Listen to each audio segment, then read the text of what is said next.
É muito provável que você tenha conhecido a trindade da Cartoon Network, os 3 desenhos que mais estouraram e trouxeram com si uma essência que misturava um pouco de humor mais adulto e ácido com animações que deveriam ser totalmente infantis ou que aparentemente eram. Ou seja, assistir qualquer um desses desenhos com alguém mais novo era uma experiência muito engraçada, porque às vezes você percebia piadas que passavam despercebidas por uma criança um pouco mais inocente. Assim como várias reflexões que essas animações levantavam, e se você fosse um pouco sensível, alguns episódios iam te deixar bem pra baixo, já que algumas mensagens eram tanto quanto pesadas, pra não se dizer pessimista. E eu falo por experiência própria, eu tive uma visão desses desenhos quando eu era criança, e elas mudaram completamente quando eu tirei um tempo pra assistir de novo essas animações na minha fase de pré-adulto. O mais interessante disso tudo é que a trindade da Cartoon Network tem muitas semelhanças entre si. Por exemplo, O Incrível Mundo de Gumball fala sobre 2 irmãos, que não são irmãos de sangue, vivendo loucuras num mundo que é mais louco ainda. Hora de Aventura também fala sobre 2 irmãos, que não são irmãos de sangue, vivendo loucuras em um mundo mais louco ainda. E olha só, eu sei que você não vai se surpreender, mas Apenas um Show também fala de 2 irmãos, que não são irmãos de sangue, vivendo também loucuras num mundo que é mais louco ainda. É claro que isso é um resumo bem bruto, para não falar burro, dessas obras, já que elas têm suas singularidades narrativas e sentimentais. Mas, dentre as suas semelhanças, tem uma que sempre me chamou a atenção e que há pouco tempo atrás foi resgatada no Twitter, que é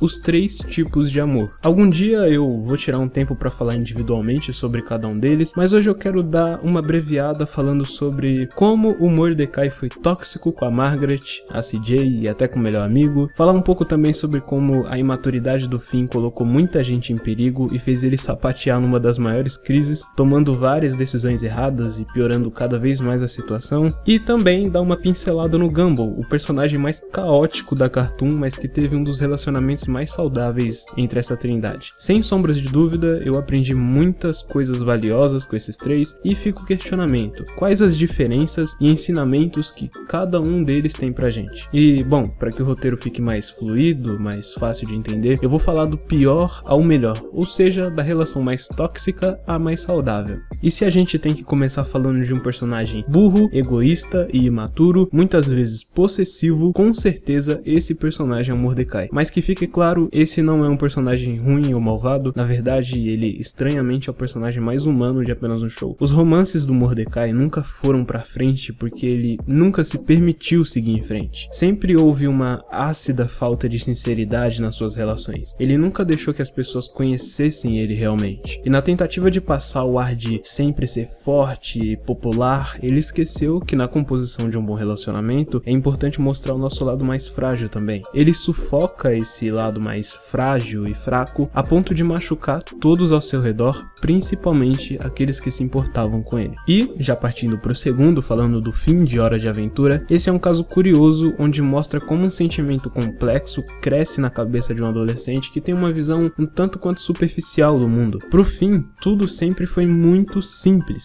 Se existe um monstro, então ele é mau e precisa ser derrotado. A gente acompanha essa mentalidade principalmente nas primeiras temporadas, mas com o tempo vai ficando claro que as coisas não são tão absolutas quanto parecem. Isso principalmente se a gente for analisar a amizade que ele cultiva com o Rei Gelado, que por um bom tempo não passou de um vilão que flertava com o mal absoluto. A questão é que essa visão de que todas as coisas são absolutas não permitiu que ele notasse as nuances sutis que sustentam um bom relacionamento. A imaturidade desse garoto que vive num mundo tão fora da curva foi como uma rachadura na lente, impedindo ele de ver e se colocar no lugar das suas pretendentes. É claro que isso gerou feridas, mas esses machucados foram de grande importância no processo de amadurecimento dele. E partindo pro último, nós temos o Gumball, que é com certeza um dos casos mais confusos entre esses 3. Esse personagem nunca foi muito amável, sabe? Era nítido o quanto a imaturidade e o egoísmo dele faziam mal pra todo mundo ao redor. E em várias situações, ele prejudicava outras pessoas, se fosse preciso, só pra sair com a vantagem. Em resumo, ele sempre foi um péssimo exemplo a se seguir como pessoa. Em muitos momentos da série, você se questiona se existe um pingo de bondade nesse personagem. Só que eu gosto dos detalhes. E nos detalhes a gente consegue ver um pouco da redenção desse gato azul, que é o próprio caos em carne e osso. Quando o interesse romântico dele entra em tela, entra em cena, é como se toda a ganância dele fosse por água abaixo. O personagem imaturo e arrogante começa a tomar um rumo para ser um pouco melhor. A Penny, que é o interesse romântico dele, faz o mundo dele melhor e, como se fosse uma dívida, ele tenta fazer o mesmo para ela. Gumball é de longe um dos personagens mais complexos da Cartoon. Muitas vezes ele é uma pessoa horrível, outra hora, pelo bem das pessoas que ele se importa, ele se esforça para ser um pouquinho melhor. E o mais interessante na construção desses três personagens é que o público sempre pôde ver os defeitos e falhas de cada um. E é justo isso que faz você se identificar com uma obra. Porque em um mundo que é tão difícil acertar, a única e escassa semelhança que resta entre nós é o erro. Essas animações servem muito bem para nos mostrar que erros naturalmente acontecem. Uma hora você vai falhar e talvez carregue a culpa por um bom tempo, mas o mundo por si só já é falho. E num mundo que é falho, caótico e confuso, o melhor que se pode fazer é estar disposto a se entender. E talvez eu não tenha falado de todos os realces que eu aprendi enquanto acompanhava a jornada desses personagens, mas eu espero do fundo do meu coração que eu tenha expressado isso, já que no fim o amor é muito simples, mas amar é bem complexo.